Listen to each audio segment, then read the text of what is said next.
Hey everybody, and welcome to the What's the Scuttlebutt podcast. I am your host, Don Abernathy. In past episodes, we talked about the majesty of the M1 helmet, and so on the first half of today's episode, we are going to go deep into the world of M1 helmets. And joining us on the phone now is a man named Joshua Murray, and I've yet to talk to Joshua. I'm very excited too, but I assume he's a lot like me, and he got bitten by the M1 helmet bug. So let's talk M1 helmets with Joshua. Joshua, how are you doing tonight? Not too bad. How are you doing? I'm doing well. How is Stephen Point's, Wisconsin tonight? Looks like it's pretty damn cold there right now. It is pretty cold, actually. We didn't have a hard winter, but spring has taken its sweet time getting here. Yeah, I have a lot of family in Kentucky, and they're trying to mow the grass one day and clear the driveway the next from all the snow. I've heard that. So I see you got your business started in 2000, but I want to go back a little further than that. Sure. What got you bitten by the M1 bug? You know, I was thinking about that and anticipating you asking me that. And, you know, I think it started when I was about 6 years old. I remember, it's kind of a funny story, but I remember sitting in Sunday school class, and for some reason my grandpa came down and was sitting in on the class, and the topic came up of being in the Army. And I said, well, my grandpa was in the Navy in World War II, and all the kids in the class, like, rubbernecked over to him and were like, really? And so then he started telling some stories, and I remember that kind of being the point where I was like, you know, military history and veterans and all that's pretty neat. Mm-hmm. His specific story, it's funny because it's a massive embellishment, but he said that the fog, he was on a destroyer, and he said the fog was so thick that you could cut shapes in it with a knife. Yeah, I can imagine. And that's kind of amazing. I mean, back then, the ships were relying pretty much strictly on radar at that point. I mean, when the fog is that thick that one would embellish, you could cut shapes into it, but that also means you can't see the ship that's 20 yards, 100 yards to your right or left. I mean, and to rely strictly on radar at that time and guys with binoculars, it kind of goes to show you the amount of effort and training and skill that went into just manning those vessels. Yeah, actually, their destroyer in fog rammed into a Greek freighter. Ooh. And they had to dry dock for about 90 days in somewhere in North Africa, and I can't remember the name of the place, but he said that it ripped the whole front of their destroyer right off, and they had to get it repaired, and then that actually put their ship back stateside, and then once it was stateside, they were fitted with the Quad 50 machine guns so that they could, when they went over to the Pacific, they would have something to defend themselves against kamikazes. So it's kind of interesting listening to him talk about that stuff. How long was his vessel over in the Pacific? You know, he went over to the Pacific towards the end of the war, and then he was part of the, I guess if you want to call it the giant armada when the Japanese surrendered. He was doing picket duty for that whole entourage of ships. So he was there for that, and then that's where he earned his points to go home, was in Japan. Nice. I mean, and that's pretty cool. I mean, it's one thing to be, you know, play a role in the war itself, but to be at a historical event such as the surrender of the Japanese, you know, empire, and be whether you're, you know, just out in the water or patrolling the area, just being in that in that vicinity is it's just crazy to think. Yeah, I guess you could say he was fortunate, or maybe not, but he actually was served in all three theaters. So they did shore support for the troops going over in the south of France in August of '44. They pulled shore support for that, and they, like I said, they were in North Africa and also in the Pacific. So he got to see it all from the ocean, but oh, absolutely. He was there, so that's kind of neat. Yeah, and that's what got me into it as a kid, you know, and then. Obviously, growing up in the 70s, you know, we would play guns. We called it guns. Yeah, that's what we called it in the 80s. Yeah, let's go play guns. And all the kids in the neighborhood, you know, we'd tear up somebody's backyard. And it was kind of like a glorified game of it. Yep. You know? That was back before airsoft and paintball as well. Exactly. You know, where you'd have little rat-tat-tat plastic Tommy guns you'd get at Kmart or whatever. So, you know, all that kind of stuff fueled it. And then then it just kind of went from there. It's mostly a hobby. I'd read a lot. Never was much of a collector of things. I mean, I would pick things up here and there, and but the M1 helmet, I just ended up settling on. I don't know. It's hard to describe it. In my business, I always warn people that call me that are new to this. I say, now be careful, because you will get the disease. And so my collector friends and we just say, yeah, that guy's going to have the disease pretty soon. Yeah, it's interesting. A lot of guys do get the disease. Some of them could care less. They it's particular in the community I'm in with the reenactors. A lot of them they have it because they need it. But there are a few of us who get bitten by the bug. And I saw on your history that you picked up an M1 helmet along the way, and as you said, you got the disease. Well, that's kind of how I got into this. My grandfather worked grave registration over in the European theater, but obviously he didn't talk a lot about it. And then, like everybody else in 2000, I saw Band of Brothers and Saving Private Ryan. Well, one day on eBay, for some reason or another, I saw a front seam swivel bale helmet, picked it up. I got it for cheap. It came with a Vietnam liner in it. I was disappointed with that, so I looked around and I found a Westinghouse liner. And I got that.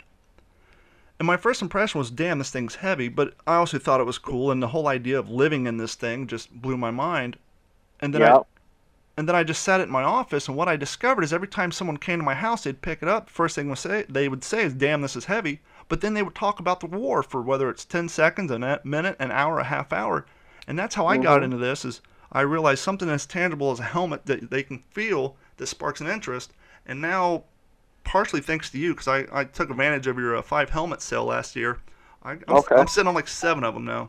When you talk about, the helmet becoming a conversation piece, I've only noticed that there's only one other item that'll get a veteran or a service member talking on the same level as an M1 helmet. So when I'm at a show, or if I'm at a collector show or a gun show or anywhere where I have my helmets out, it will always attract veterans and kids. And one of the only other thing I've ever had that gets guys talking as much as the M1 helmet is a little P38 can opener. Yeah. And if you have a little pile of those and you hand them out to veterans and, say, hey, I want you to have this, thank you for the service, almost always they're going to pull out their own keychain, and there's their P38 hooked onto their keychain. It's the only other thing other than the M1 helmet that I could say will get guys really engaging you, to talk about their time in service. And so, there's definitely something about it. If you have a helmet in a room, it doesn't matter if it's a doctor or a lawyer or a professor or a blue collar guy or anybody, they'll gravitate right towards it. It's funny that you say that about the can opener, because the other thing that I found that's interesting as far as getting a conversation piece, especially when we're doing a living history event, I'll have all these guys with their wall tents set up, their tent flies, their mess tents, all the gear out, and then I'll set up my little pup tent. And that little thing gets so many people's attention just because whether they're women who were in the Girl Scouts in the 60s and 70s, they remembered camping in those things. The grandmothers, the young men who also, they remember playing in their grandfather's pub tent and in the Boy Scout. I always find it's interesting how that little shelter that pub tent gathers so much question and familiarity, because people tell their great-grandchildren, hey, that's what we slept in the Girl Scouts in the 50s and the Boy Scouts, and, clearly Vietnam and war as well. So it's interesting what catches people's attention and what kind is like, oh, okay. Mm-hmm. Yep. So how did you get into the restoration of M1 helmets? So, yeah, that's interesting.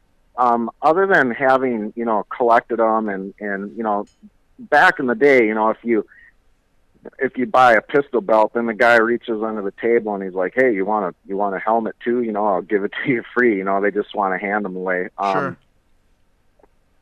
When I first got into, I would say, where I was scouring for helmets, and this was long before I ever even thought about, selling them as a business model.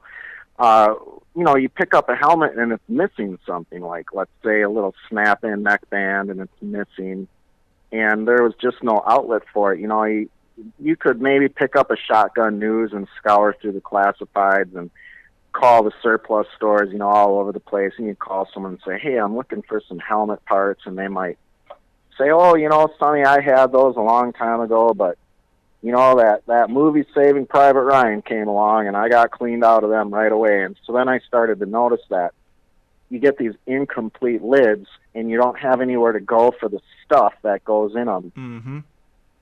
And so I used to do what everyone else would do. I'd call at the front and beg them, oh, come on, man. I know you got something in the back corner. These other vendors that have been around for a little while, and you always think, they have the secret room full of stuff. Like, like when you go to the fireworks tent, you're like, hey, where's the good stuff? Yeah, where's the M80s at? Right. Don't care about the M96. Give me the good stuff. Yeah. So what I would kind of just do like what guys do now is you just hunt, you look for stuff. And then I started to think, what if the guy was to maybe, I can find this 3/4 inch webbing from, Leah and Sachs out of Illinois, but it's all natural. So, maybe if I mixed up RIT dye just right, I could, douse 5 yards of it into a bucket and make it, olive drab. And it just kind of went right from there. It was like almost like a snowball effect. I just like, well, I've got these scraps and I have these snaps. Maybe I can make this or make that, because I just couldn't find it.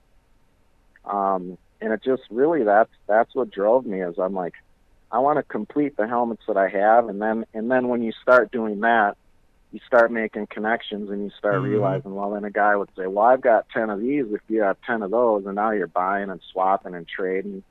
And it just developed a helmet community. I think there's always a military collector community, but I don't know if there was always like a helmet specific slice of the pie. And I noticed, I really think Saving Private Ryan probably was the catalyst for it. Because if you ever went back and watched that movie, I mean, I don't know if you would or not, but if you watch it from a helmet perspective, the helmet is so forefront in everything in that film. Mm-hmm. And I really think that had a huge impact on people, as to really get them almost to where you now have, you've got M1 helmet guys, the guys with the disease, and that's what they want, and that's what they look for. And when you go to a show, there's people that are just rushing through because they're just looking for M1 helmets, M1 helmet parts. Do you have anything? Helmet nets. What you got? And so my thing has always been, well, let's make things that you can use, especially with the reenactor. If you're out reenacting for a weekend and you're wearing a sweatband, how long is that sweatband going to last? Yeah. And so now you're burning up they don't make them anymore. So now you're burning up a 70-year-old sweatband a couple times a year, and it's gone. When it's toasted, it's toasted. Now what do you do? Yeah, and sometimes the older ones, or depending on the brand, they kind of almost get like a plasticky form to them. So they actually, when they start cracking, they dig into your forehead when you're sweating and all that. And and they can definitely be quite uncomfortable. Did you ever get into the reenacting community, or are you just pretty much a collector? I've always stayed a little bit on the outside of the World War II reenacting. Because, well, my personal reason is because sometimes I'm always carrying a little extra around the midsection. I completely understand that. That's actually part of what causes me to go to the gym, is so that I can lose that extra weight, so I can look a little better in those photos. So I just, I've had all the uniforms and all the stuff just because of the contacts that I have. I'm talking to somebody who's like, well, I'll set you up with a jumpsuit. And so I've had the boots and everything, and the infantry and all that good stuff. But I just never quite got into the running around in the woods part of it. But one thing I did do is I did some World War I reenacting. And that was really fun because I knew nothing about it. Mm-hmm. And there was nobody that was going to, pester me for helmet stuff. I could just, it was like, I was just anonymous. I could go there and reenact World War I, and it was fun. Sure. There was no business aspect to it at all. So that's my exposure to reenacting. I thought that was pretty fun. Now, real quick, going back to Save It Private Ryan, you're talking about how prevalent the helmet was. Not only that, but the M1 jacket as well. But a lot of people, when I first hand them the helmet, a little light goes off in their head. And they remember the scene where he's fighting the German that they had let go previously, and they're having their hand-to-hand combat, and he runs out of ammo, and so he wings his helmet at the German. Yeah. And everybody realizes now that's why he threw it, because this damn thing's like a pan. If this getting hit in the head with this is just like your old lady hitting you in the head with a skillet, and they realize why he threw it. Because when you don't know how heavy it is, and you're watching the movie, you're thinking, why the hell did he throw his helmet at? What's that going to do? Knock him out if you hit him right. Yeah. I think what the M1 helmet fully set up weighs, I think, just under or just over 3 pounds, I believe. Yeah, that's 3 pounds of hard steel. So let's get into one real quick question. How long did it take you to get down the skill and the technique for applying the corking after you paint the helmet, or do you mix it in with your paint? Yeah.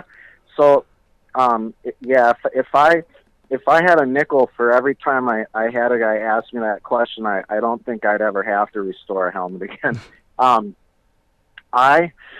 I've when it comes to because the M1 helmet for your listeners, it's textured, and so they textured them because it would knock down the reflective quality. So if your helmet is wet and you're in the moonlight and it has this cork texture on it, it has a tendency to kind of dull it down just a little bit so it's not so shiny. That's the whole idea behind it. And it's crazy that they thought about that during the production of the M1 helmet, but it took them 2 years to realize having Marines wearing white T-shirts in the Pacific, not a good idea. Yeah, there you go. I mean, we're not having a discussion about Army logic, are we?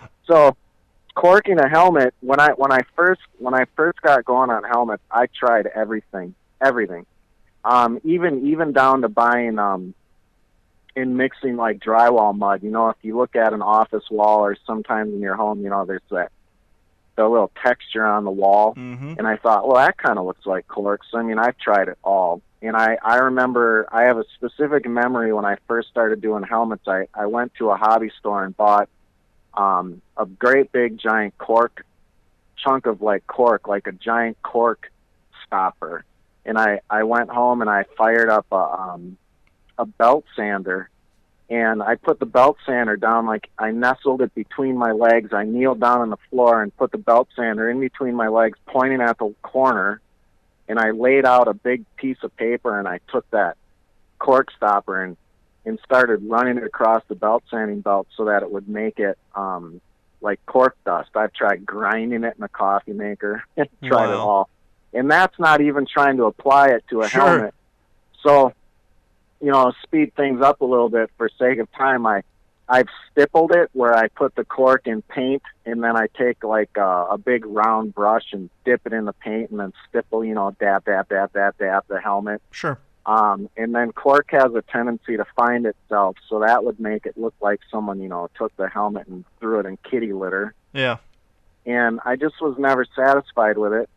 And I'm like, well, you're not going to ever spray cork through a modern buffalo gun. There's spray no way. gun system. It's just not going to happen.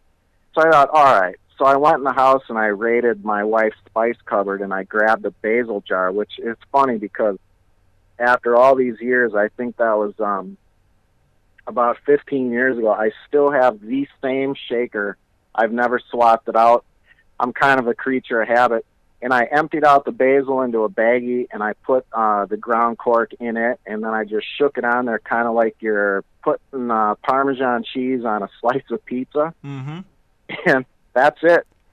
I just perfected the technique so that when the cork floats down onto the helmet, it looks good. And so I know in World War II they figured out a way to blow it through a siphon feed gun, but I'm not there. Never could figure it out. And and after all these years, if you did try to replace that basil shaker, it wouldn't feel right. You'd probably have to start from ground zero. Just if it ain't broke, don't fix it. Exactly. I'm a big fan of that. I'm a big fan of the KISS system. Keep it simple, stupid.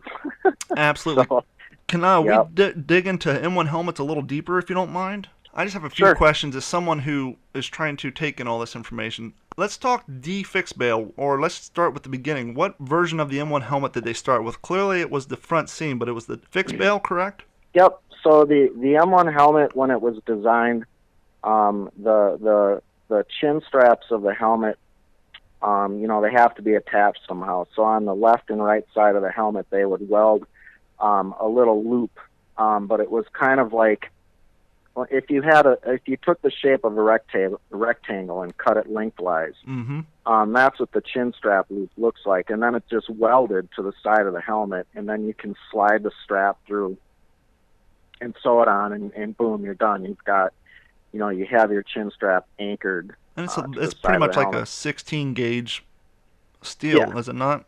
It's wire. It's bent wire, and the left and right side are bent on a 90-degree angle, and then the end of the wire that attaches to the helmet is crimped to kind of make a foot, and then they just tack weld it, spot weld it to the helmet. That was the first version of the M1 helmet, and they really got them started in, let's just say, for keeping things easy to discuss, and let's say 1942, they really started rolling out the M1 helmet big time, and that was the helmet. That's what they made.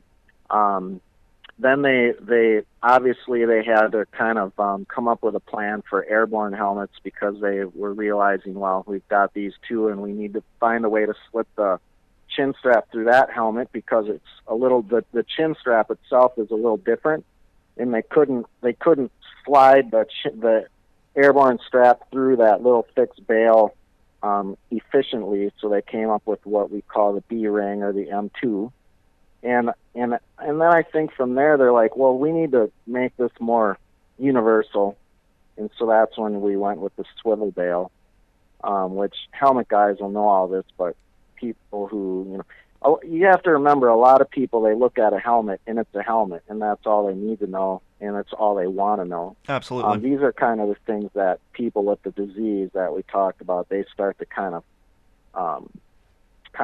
zone in on, and that's, these things become relevant.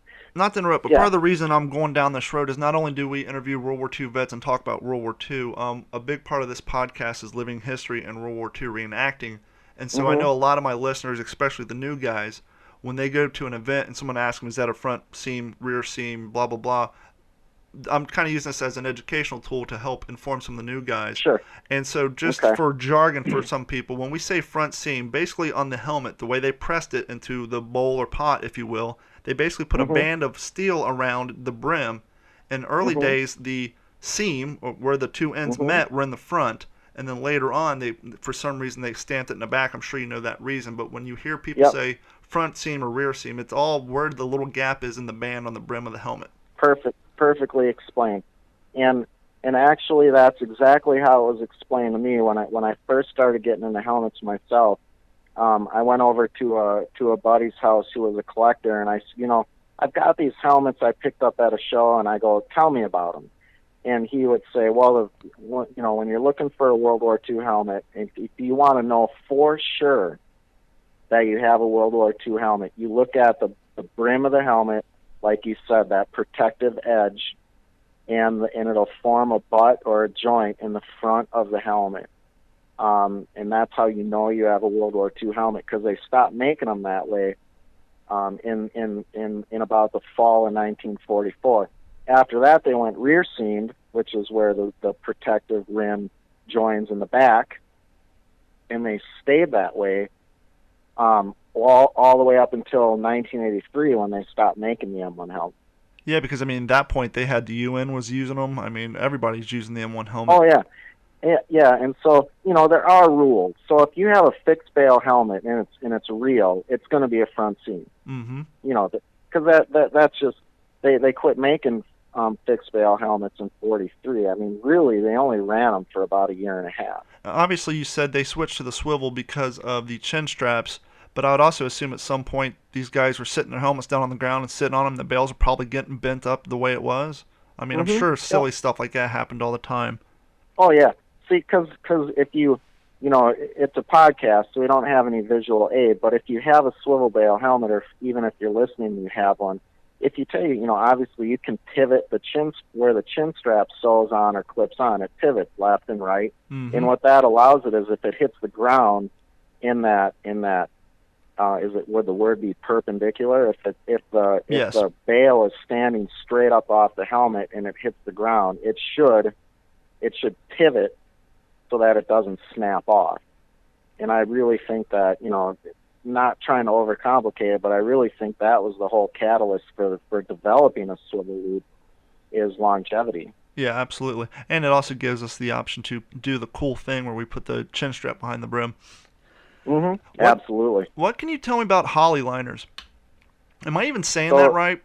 Sometimes it's a little bit of a tongue twister, so it's Holley. Holley? Okay. And it's interesting because my stepbrother, his last name is Holley.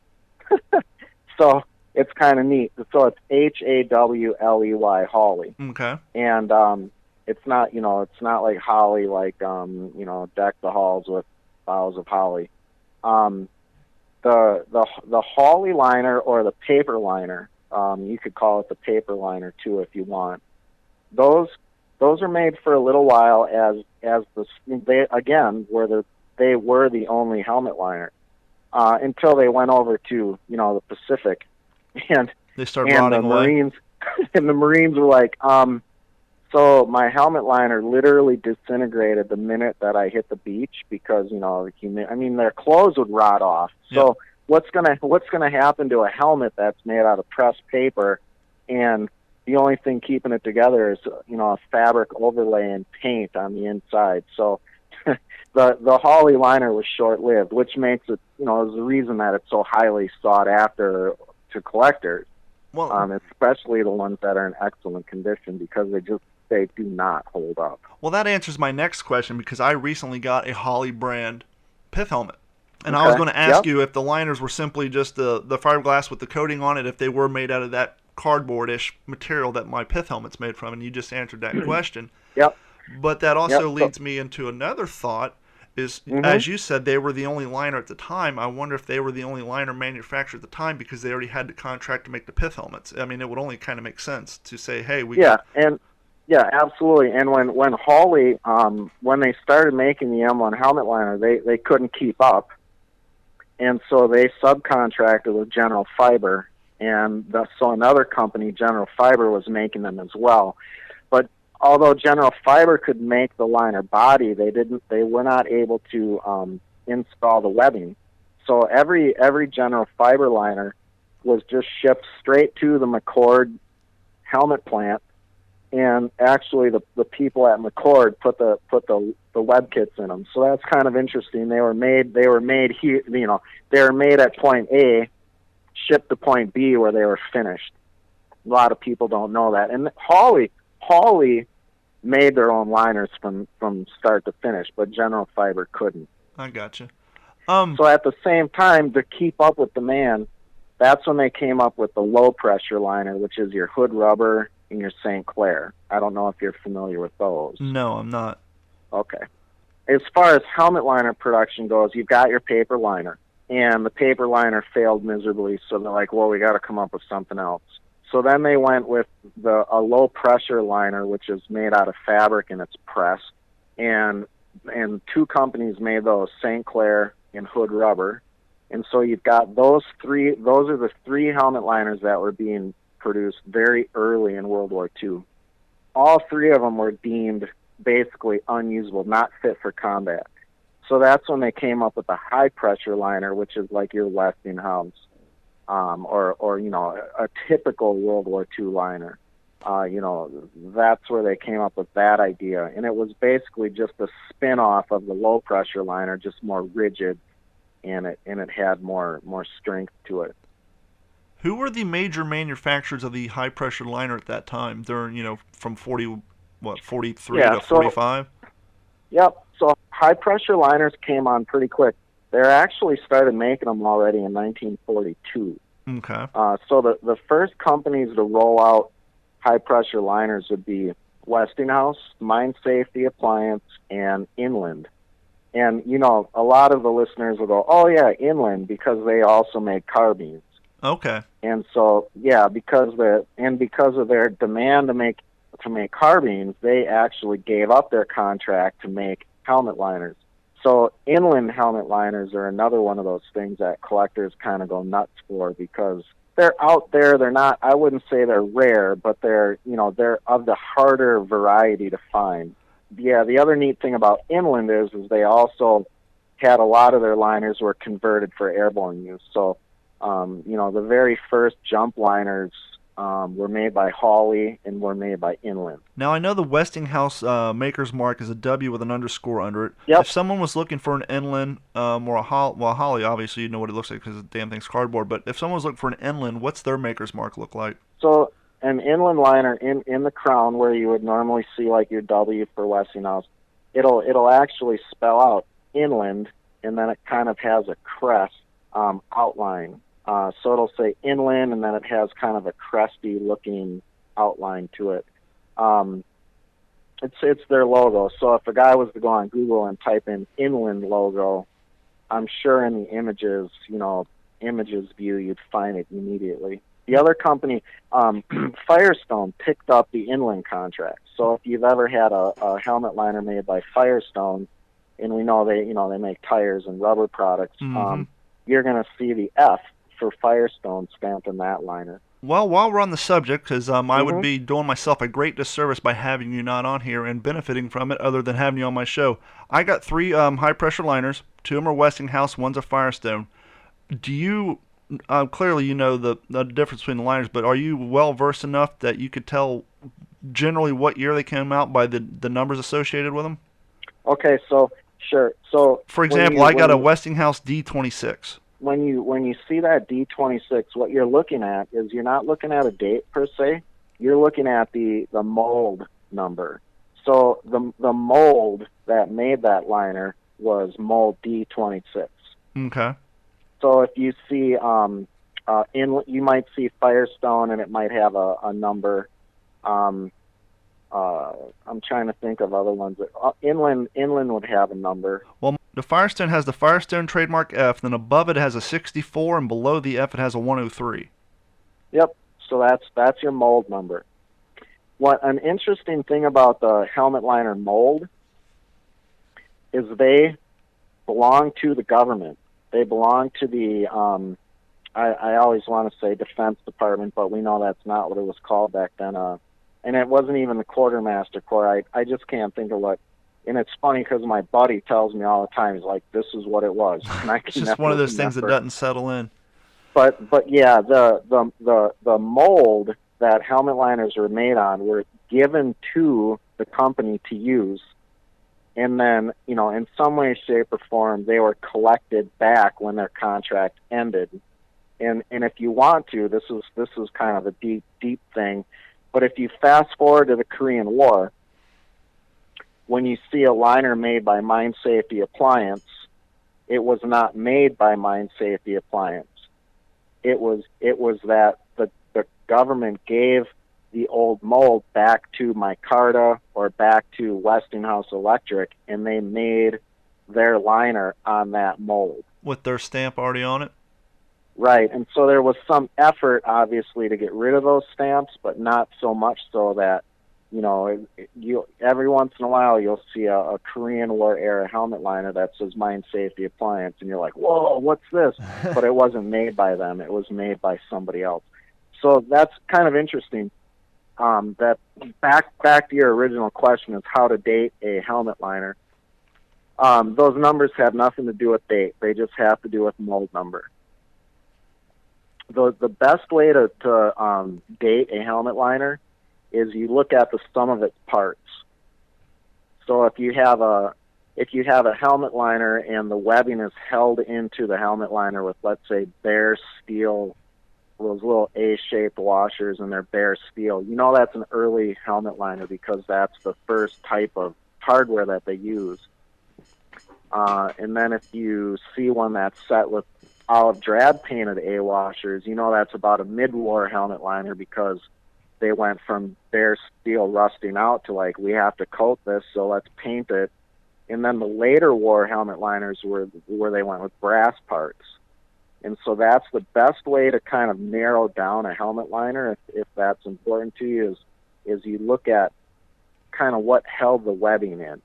What about the eyelet for the rank? I know a lot of the early Westinghouse had that hole in the front, so you could put, Yep. When did they stop doing that? The eyelet for the rank went away, I believe, in about 1956, maybe 1958, somewhere after. So a lot of Korean War liners are still going to have the eyelet, and then when they kind of stopped production for a while, and they started back up in the late 50s through about 1963. So if you were to just be generally speaking, let's say from 58 to 63, helmet liners made in that time period did not have that front eyelet. So it's safe to say that if you have a Westinghouse or a Firestone, it does not have that eyelet, then it's post-Korean. It's safe to say it's not a commandment, because I have had a lot of World War II helmet liners with no eyelet, but usually those are some type of a reject. They're a reject liner.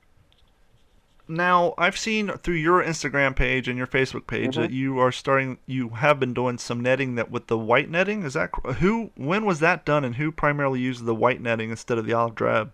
So when you say the netting, the sweatband. What you mean by the sweatband? Yeah, on the inside. Okay.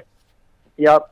So the sweatband, you have to go all the way back to the beginning stages of production with when we were talking about the Hawley liner. So am I tracking right? The Hawley liner, the first pattern of the Hawley liner had that kind of whitish rayon webbing in it, and that's what the sweatbands are made out of, that too. And they snapped in. There was 12 snaps that went around the border of the helmet liner, and then there were the male part of that snap on the sweatband, and they would snap in. Because what they did is they stole the idea for the helmet liner webbing. They got it from a football helmet. So the Rydell football helmet had from the 40s has a very similar suspension. If you were to see an old vintage football helmet and you're like, hey, that kind of looks familiar, the Army Corps, or again, I apologize.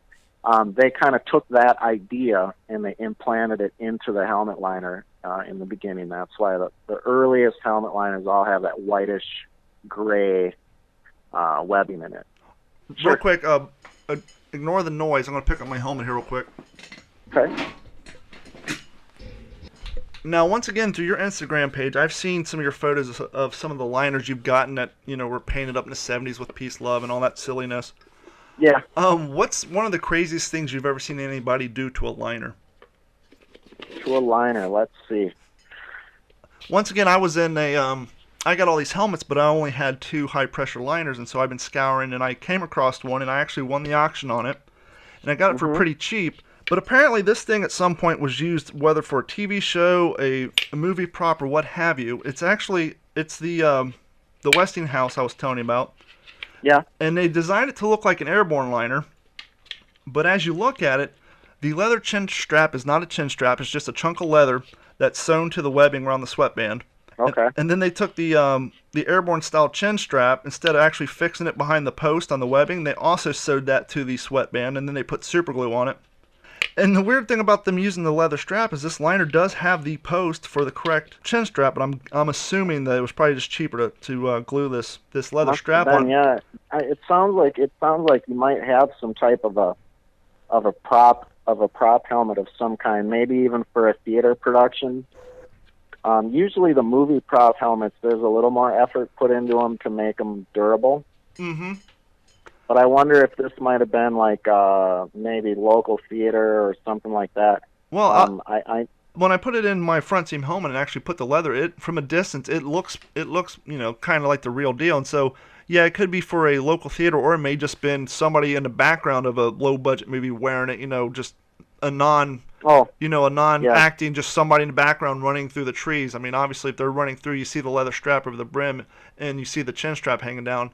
Obviously, you're not going to look on the inside. So they did a pretty pretty good job on it. I almost hate to tear it apart just because I like the novelty of it being a movie prop, but I really need that liner. No, that's kind of neat. Yeah, I'm racking my brain trying to think of kind of the strangest thing the strangest type of helmet or modification that I've had in here.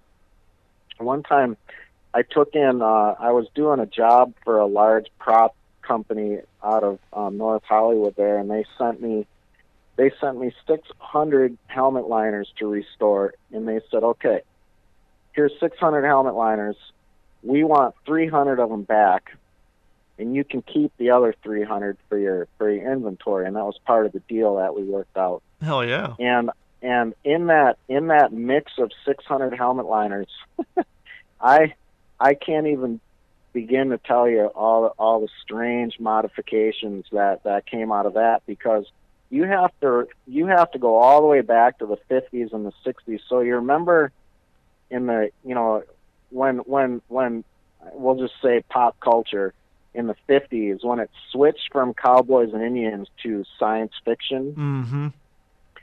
I've never done this, but it would be interesting to do it, is maybe go back and on YouTube and pull up some of those old science fiction TV shows, because I'm telling you, a lot of these helmet liners had to have been used in some of those TV shows, because they would be painted like silver, like a shiny silver, not quite chrome, but just kind of like not a like patent, but it's more generic. Think Tin Man, like Wizard of Oz Tin Man type silver. And then they would have these great big giant foam combs on the top to kind of make them look like something out of a science fiction film. And I remember this was before, smartphones weren't a thing, so it wasn't easy to just, quickly snap pictures and post them to somewhere. So I don't have any photographs of this stuff. I wish I did. But these great big giant, like almost like if you were to turn it into like a Roman helmet of some kind. Yeah. And I kept thinking, like, what are these things for?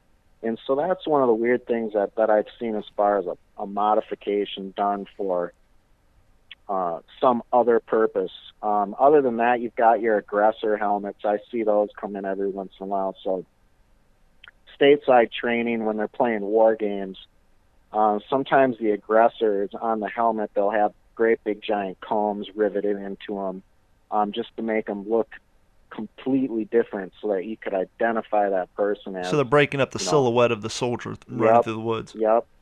As far as field modifications of like actual GI helmets where they were used in the field and something happened and they had to be repaired. One of the most interesting things I've had is a helmet liner must have suffered an impact, and it had a giant crack in it. And what the guy did is he poked little holes down each side of the crack, and then he took some really thin wire and he actually stitched it like if you were to stitch a wound. He actually stitched up the helmet crack. That's crazy. With wire to strengthen it so he could stuff it back in his helmet. I thought that was kind of neat. Yeah, that would have been a great photo there. And as you were saying, the old sci-fi, I don't know I'm sure if you've gone back and seen it, what Aliens, the second Aliens, all the Space Marine, they basically had modified M1 helmets on.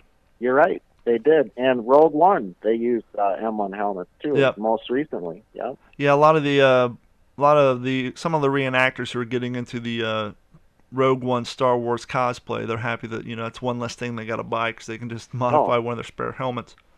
Yep. When Captain America, the first one came out, did you get a lot of calls for some blue helmets? I absolutely did.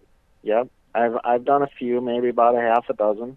You know the Captain America, the one where Bucky comes back as he plays the villain.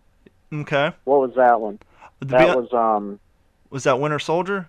Yeah, Winter Soldier. So my phone rings one day, and it's this person on a movie set, and this person is panicking because they need an M1 helmet. They're on location, and we need an M1 helmet for the scene, and we don't have one. And I'm like, I'm in Wisconsin, and you're in Hollywood, so what do you want to do about this? So I FedExed next day as fast as FedEx will move a box. is the service that we chose. I FedExed the helmet over to them so that they could use it, and I never asked what for, because a lot of times you don't waste your time doing that because they either can't say or they're just in a hurry. Yeah. And so I had to wait to go see the movie because I'm like, all right, what was this helmet for? And lo and behold, in that scene where Captain America is going through the museum and he's looking at his uniform and it's behind glass, like it's a display, and there's an M1 helmet sitting on top. Well, that's it. And it was in the movie for about 4 seconds. And I just think that's funny. Now, was it an airborne with the airborne liner or just the infantry liner? It wasn't. I said to the person, I'm like, look, I go, if you want to do this, I'm just going to grab something off the shelf and stick it in a box. And they're like, yeah, that's totally fine. So yeah, because a lot of your stuff belongs to other people, right? I mean, you do a whole lot of restoration for other people. Is that correct? Oh yeah, I have. Oh yeah, there's always restoration work coming and going out of here. Absolutely. Yep, that's one of the things that I've always tried to maintain is being able to do restorations for guys like yourself. So you're out in the field playing around doing your reenactment, and for some reason you blow out the webbing in your helmet liner. Well, if you want, you can send it over here and we'll work it in and we'll get it fixed up for you. It's something I've always done. Even most recently now, I tried it out last fall. Is I took a mini version of my shop with me to a show and set up my bar tacker and my rivet press, and I did a on-the-spot helmet repair for reenactors, and that went over really well. They really appreciated not having to wait and that kind of a thing. Well, I actually have one I'll probably be sending to you. I was at a friend's house. At the time, I only had one high-pressure liner, and that was right after I got all those helmets from you, and I'm like, I need liners. And I was at a friend's house, and up on the shelf was a liner that was probably painted white in the 60s and had a Boy Scout logo on the front of it. Now, they must have done this at their meeting because when you turn it over, basically they had masking taped the netting and then painted it. So inside of it's painted. It was real hard to find the Westinghouse stamp on it. And I was like, well, how much you want for that liner? He's like, take it. So he gave it to me for free, and I popped it in one of my helmets. But the cool. Part of the sweatband where the nape strap is hooked to, it's all dry rotted and ripped out on me. So I'll probably be sending that one to you to have media blasted and redone. I was going to let you go, but I just came up with another question. When you media blast stuff, are you using walnut? What do you use to get the paint off of these things? I mentioned this earlier, is my KISS system. I like to keep it simple, stupid. What I do is the media that I use for my helmets, once it gets dull, and kind of gets a little too powdery to cut through the helmet paint, I keep it and then I throw it in the cabinet and use it on helmet liners, and it's perfect. It doesn't chew up the helmet liner at all, and it surprises people a lot that I actually will sandblast the helmet liner, but it works really well and it's really quick. Do you put a new clear coat on it? So what I do with them is I actually just hit it with a fast drying primer. And that kind of, I guess it reseals it, and then you can buff it with a sponge or something like that to kind of knock it back down, and that's what I do when I rebuild it. You follow my Instagram page, and you probably have seen pictures of my stuff up on the workbench where I'm like, well, this liner's not quite done yet, and you're like looking at it going, well, it's green, and that's that base coat that you see that I put on it before I put my finish paint. One more question for you, Joshua. What other large-scale war productions have you provided helmets for? You mean like a movie production? Yeah, whether it's movie, a miniseries. I mean, you've been doing this for 18 years now. I'm sure you've supplied a few of them. Yeah, back in, I think it was, let's see, I used when I moved into this shop. I moved into this shop in January of 2005. And I think it was a year later, so let's just say about the spring of 2006, I did 100 fixed-bale helmets for the miniseries The Pacific, which was on HBO. Yep, great series. Yep.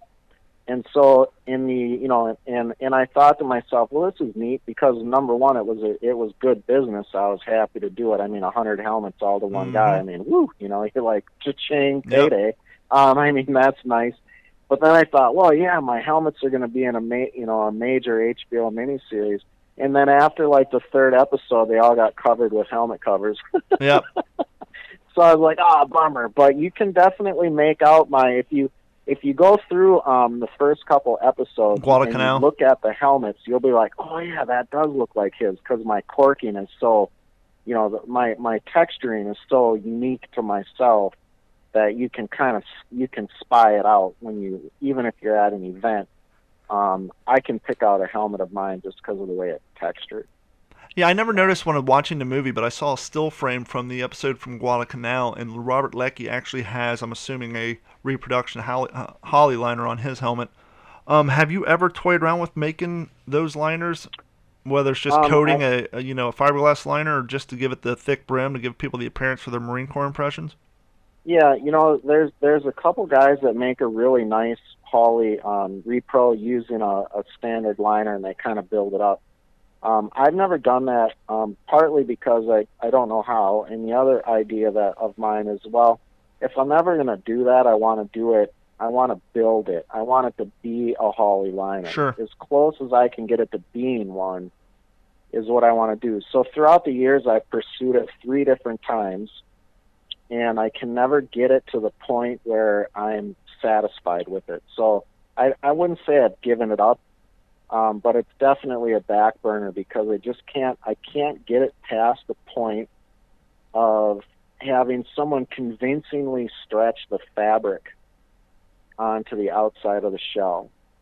And I know that seems like a silly little detail, but to me, that's what makes the Holly liner, and if I can't get it right, then I'm just not going to do it.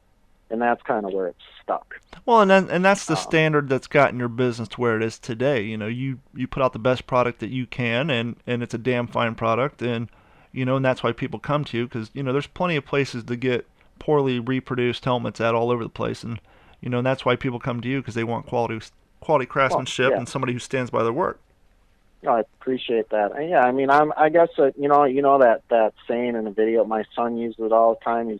When I'm playing, if I'm playing Battlefield with him, he'll always, "Dad, you're such a tryhard." Yeah.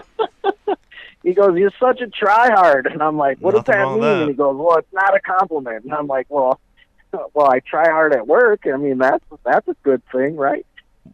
What were you doing before you went, a hardcore helmet all the time? So before I was making the helmets. I was not a chef because I was never properly trained, but I was working in a restaurant under chefs and kind of working the line. So I was a line cook, and then I also did a stint with as a youth pastor. Okay.